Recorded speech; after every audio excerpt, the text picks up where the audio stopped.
Orang yang berdoa dengan tekun akan mengalami perkara supranatural, akan mengalami penyingkapan ilahi.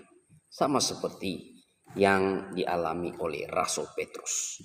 Di dalam Kisah Para Rasul pasal 10 mulai ayat 9 di sana dikatakan, keesokan harinya ketika ketiga orang itu berada dalam perjalanan dan sudah dekat kota Yope, kira-kira pukul 12 tengah hari, naiklah Petrus ke atas rumah untuk berdoa.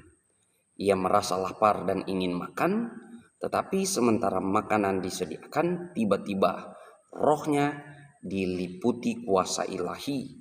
Tampak olehnya langit terbuka dan turunlah suatu benda berbentuk kain lebar yang bergantung pada keempat sudutnya, yang diturunkan ke tanah.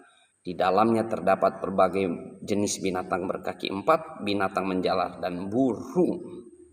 Kedengaranlah olehnya suatu suara yang berkata, bangunlah hai Petrus, sembelihlah dan makanlah. Di ayat 15 dikatakan, apa yang dinyatakan halal oleh Allah tidak boleh engkau nyatakan haram. Ketika Petrus tekun berdoa, dia mengalami penyingkapan ilahi, rencana keselamatan Allah. Bahwa keselamatan bukan cuma untuk orang Yahudi, tapi untuk segala bangsa. Dengan dia mendapat penglihatan makanan-makanan itu dan Tuhan berkata makan. Tapi dia bilang, Tuhan aku nggak biasa makan makanan halal. Tapi Tuhan katakan apa yang dinyatakan halal jangan dinyatakan haram. Ya, kita tahu orang Yahudi nggak boleh makan makanan najis, nggak boleh bersentuhan dengan orang non Yahudi.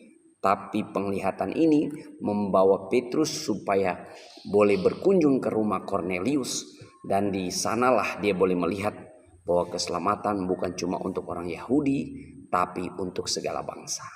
Ketika kita bertekun dalam doa, rencana keselamatan ilahi, pewahyuan Allah disingkapkan bagi kita. Mari kita tekun berdoa.